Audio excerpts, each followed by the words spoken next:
Hey guys, thanks so much for joining me for another Tea Time with Chelten. Today I thought I'd do something fun. I get a lot of inbox messages with certain questions that seem to be pretty common. Everybody seems to kind of ask these things. So I wanted to answer a couple of these on video that seem to be the most common questions that are asked, at least asked to me. So question 1, I have them all written down right here. Somebody usually asks, what is a place or location in Lucas County that we want to investigate? And Lucas County is in the Toledo, Ohio area. A location that I want to investigate in Lucas County. On my bucket list, it was the Riverside Hospital. That was my place I wanted to get into. And I did it. So I'm going to have to really think on where else I want to go, because been there, did that. So I have to get a new location that I want to go to, someplace in the Lucas County area.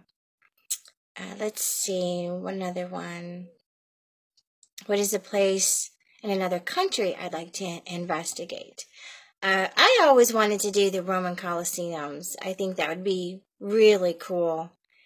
I'd love to do something like that. So that would be my answer for that one. Next question people ask are, do you use trigger objects? And if so, can you explain what that is and how you use them? I do use trigger objects. A trigger object is something that either is familiar to an entity or spirit. Let's say, okay, for a child spirit, if I'm trying to interact with a child spirit, I would bring something that is either directly connected to that particular child, or I would bring something that would connect to a child itself. Like, I don't know, a jump rope, a doll, a teddy bear, something like that. Something a child would connect with and try to interact with. That type of thing. Trigger objects could also be, I consider it provocation a little bit, because you're provoking it to play with something, or provoking it to interact with something. So I do consider it provocation. How you use it is if it's a child spirit and I'm bringing a teddy bear, I ask the child if it wants to play with it. I set it down someplace sometimes and walk away and see if that's moved. See if it interacts with it when nobody's there. That type of thing. Let's see. What is the hardest thing about investigating? The hardest thing about investigating, I would say, are the boring times. You guys don't see the boring times where you're just kind of sitting there waiting for something to happen, and it can go hours with nothing happening, and you just have to be patient, and you just have to keep on trying. Another thing that can be frustrating is the research, the amount of research you do into that location and properly do. Make sure you cover all your corners and angles. That can be very, very frustrating. So, next question. Do you use any special equipment? And if so, what do you use? We do use some special equipment. We pull out the normal ghost hunting toys that people like to use and see, because people like it and because they like to see those things. But if I were to only be able to choose a couple of items to take with me that I find work the best, I would say EMF meter, so that I can test the level of electromagnetic fields in the location, so I can get a sense if it's paranormal or if it's something from like power lines or, a breaker box or something. I would also bring like a carbon monoxide detector. Sometimes those types of situations, high levels of toxic fumes and stuff can cause different symptoms that you may feel like are paranormal but are not. I would bring digital recorder for EVPs. I would bring, What else would I bring with me? I mean, your normal camera, video camera. I think that's pretty much it. That if I had to go lightly on stuff, those are the things that I would bring for an investigation. Other than other investigations where we bring all the toys, the REM pods and all those things, trail cams, all that stuff. So doing short things the other way is how I do it. So let's see. What is another one? If you don't experience any hauntings during an investigation, does that mean that establishment is not haunted? Absolutely not. Just because it's not interacting with us does not mean it's not haunted.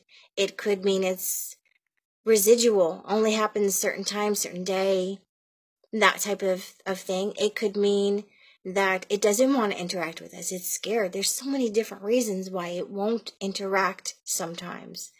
Sometimes you'll only get a 2-minute haunting once a year.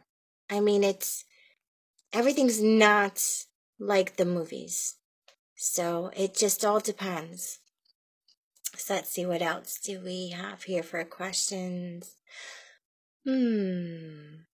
What type of equipment will you not use and why? I personally don't use the Ouija board. And I know guys, it's just another form of communication.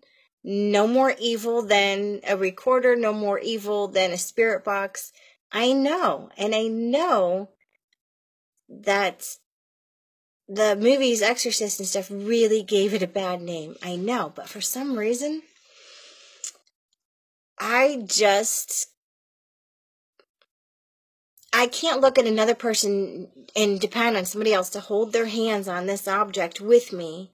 And for me to for sure say to myself, that person isn't even not on their own realizing they're doing it, or maybe they do realize they're doing it, answering the questions on their own. So I just don't like to rely on somebody else, I just don't. And with Ouija boards, you have to have 2 or more people. So, as I almost dropped my tea mug. Let's see, what else do we have here? Is there anything you take for protection during an investigation? I absolutely do. Not only do I fast and pray before investigations, unless it's like something that comes up in emergency, I take smudge sticks, which is sage, dried sage. I take holy water, I take anointed oil, and I take what I call paranormal mace, which is my mixture of holy water and sage oil. And I find that to be very effective, actually. I love using that. I used to use lavender also. I don't anymore because I just don't find it as effective. So I've used many, many different forms of things to cleanse stuff. I've used it all, guys. The only things that I find effective are holy water, anointed oil, sage, and salt. Salt works as well. So that could be because of my own personal beliefs. So my own beliefs make certain things work better or worse, when I experiment with them. I don't know. It could be that people that have belief that lavender would work makes it work. And it would make sense to me. Because it doesn't matter what religion you are, if you command something to leave, it has to leave if you have faith in what you're saying. So, there's that. Let's go to another question. What is the difference between haunting, poltergeists, ghosts, and demons? Okay, well, the difference between demons and anything else, a demon is its own species. It is not alive. It never has been alive. And it has no other purpose in this world than to frighten and cause chaos. So, demons are just evil. They are nothing else, ever. They are just there to trick you and harm you. Now, a spirit can be positive or negative. It just depends on who they were as a living person. Whoever they were as a living person is what they are in their afterlife. A poltergeist is, in my opinion, everybody has a different opinion about poltergeist, but in my opinion, a poltergeist is when an object, location, type of situation is haunted itself. If chairs are moving and there are no presence of any other types of entities, if a doll seems to be moving around and stuff, and yes, that's rare, but it does happen. A poltergeist to me is when something else is, or people sometimes say it's an attachment on the particular thing. Who knows who's right? Maybe I'm right, maybe they're right. I don't exactly think it matters much. So, but those are, in my opinion, the differences between demons, ghosts, and poltergeists. So, next question. Do you ever feel a haunting or ghost may be a darker or more evil spirit? Yeah, I do. I don't know about other people, but when I come in contact with any type of negative or something like that, it has a certain taste to it. It has a certain feel on your body, inside your body. It has a smell, a different smell. You get different warning type of feeling inside. Gosh, it's so hard to describe. Unless you've been around dark negative entities and demonic entities and regular positive normal spirits and entities, you're going to have a hard time figuring out how to tell the difference between those. I think it comes with experience, because some people will find the most pleasant entity actually to be demonic because they're scared of it and they don't understand it. So, next question. Do you ever try to cross over a ghost? I don't like to. It is not my business. It is not my place. I am not God. I do not believe a soul or a spirit is ever trapped somewhere. If these things are trapped, why are people so concerned with attachments and with them following you home?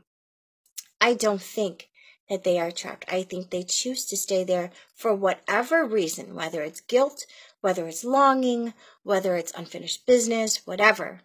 And it's not my business. I will not cross them over and tell them to enter heaven or hell or wherever they're supposed to go, to the light.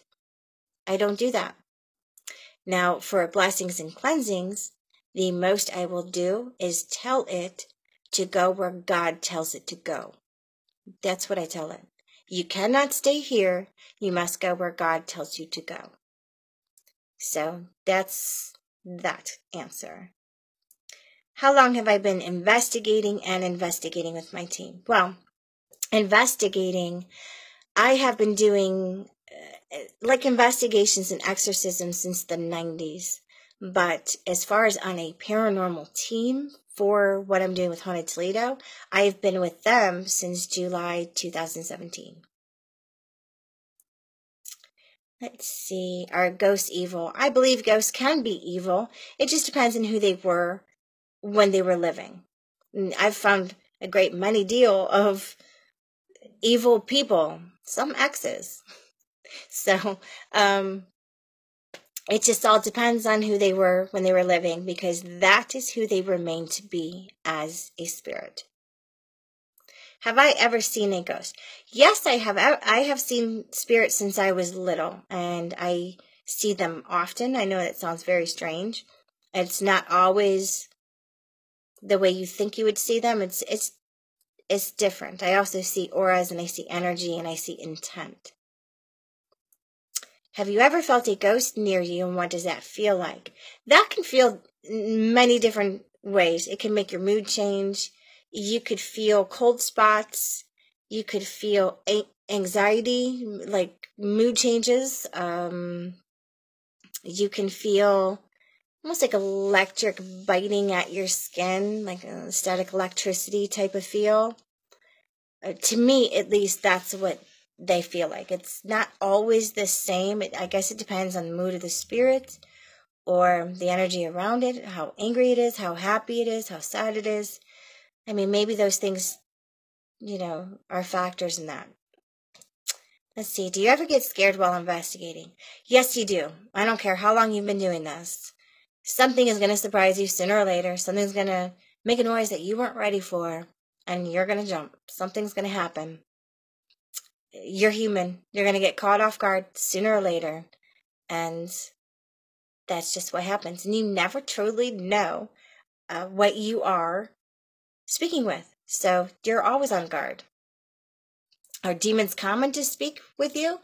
Demons are not very common. It's very rare to find them. You do find them, but it's not as common as people believe they are. So that's that. Have you ever been touched by a ghost, and what does it feel like? Yes, I have. I have been scratched. I have been pushed. I've been thunked like on my forehead. I have been grabbed in the back of my neck. I have been many times scratched. I have almost felt like it was trying to trip me at times too. So, yes, spirits can touch you. Spirits can do a lot of things, and so can demonics. So keep that in mind. Can a ghost hurt you? It certainly can. It can hurt you, and it can hurt your pets, and so can demonics. Do you get people who don't support investigations? And if so, what is the common misconception that they have about what you're doing? I do have people all the time coming to my inbox, telling me that what I'm doing is either evil or it's a hoax. So you get some really angry people about what you're doing. It's not just like really religious people. It's really odd people that are even angry that I'm not communicating properly with the ghost to cross it over. And, just some people just don't. Not everybody's going to like what you're doing. Not everybody's going to like your evidence. Not everybody's going to like your intent. Not everybody's going to like anything. Some people are just seriously, honest to God, miserable bastards. I mean, that's the nicest way I can say it. They are just negative and dark and just want to argue with somebody, and you happen to be there, and they'll take you on. So, well, okay, thank you so much for joining me with the Tea Time with Chelten. Please like our Facebook page and subscribe to our YouTube channel. Happy hauntings.